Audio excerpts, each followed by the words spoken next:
দর্শক, ফলাফল আসতে শুরু করেছে। বার্তা কক্ষে পাওয়া সবশেষ তথ্যটি জানতে চলে যাচ্ছি সহকর্মী শাহাদাত হোসেনের কাছে। শাহাদাত, জানাবেন কয়টি কেন্দ্র, কয়টি আসনের কি কি তথ্য আছে আপনার কাছে? ফয়সাল, আপনাকে ধন্যবাদ। আমার কাছে বেশ কিছু রেজাল্ট এর মধ্যে এসছে। এর মধ্যে আমি সিরাজগঞ্জ 2 আসনের 8টি কেন্দ্রের ফলাফল পেয়েছি। মোট 162টি কেন্দ্র আছে। সেখানে পরিষ্কারভাবে বিএনপির প্রার্থী এগিয়ে আছেন 4364 ভোট পেয়ে। জামায়াতের যে প্রার্থী আছেন তিনি 2288 ভোট পেয়েছেন।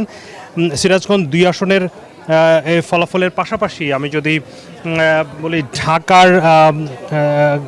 ঢাকা 17 আসনের একটি কেন্দ্রের ফলাফল আমি পেয়েছি। সেখানে দেখা যাচ্ছে তারেক রহমান, যিনি ধানের শীষ প্রতীক নিয়ে নির্বাচন করছেন, তারেক রহমান 445 ভোট পেয়েছেন এই কেন্দ্রে।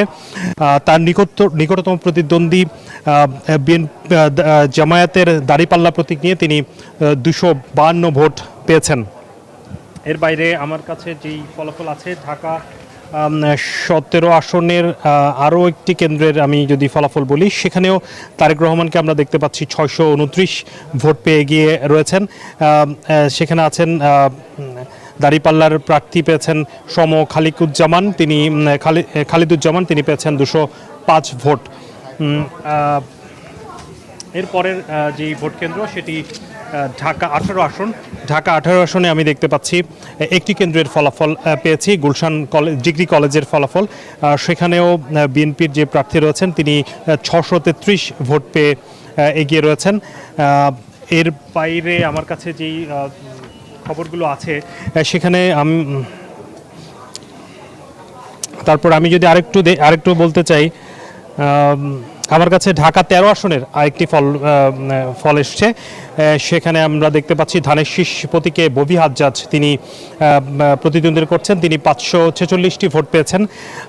এর সাথে রয়েছেন তার নিকটতম প্রতিদ্বন্দ্বী রিকশা প্রতীক নিয়ে মোহাম্মদ মামুনুল হক, তিনি পেয়েছেন 460 ভোট।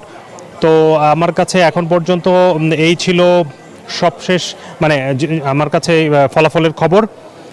আরও খবর আসছে আমাদের কাছে, আমরা নিশ্চয়ই আপনাদেরকে জানাবো আবারও পরের ঘন্টায়। এখন ফিরে যাচ্ছি স্টুডিওতে।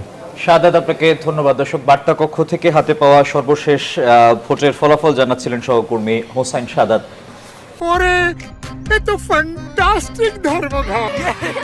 বেস্ট ইনগ্রেডিয়েন্ট ও ইউরোপীয় মেশিনে তৈরি মজাদার কেক ফ্যান্টাস্টিক, যে ফানে সবাইকে টানে।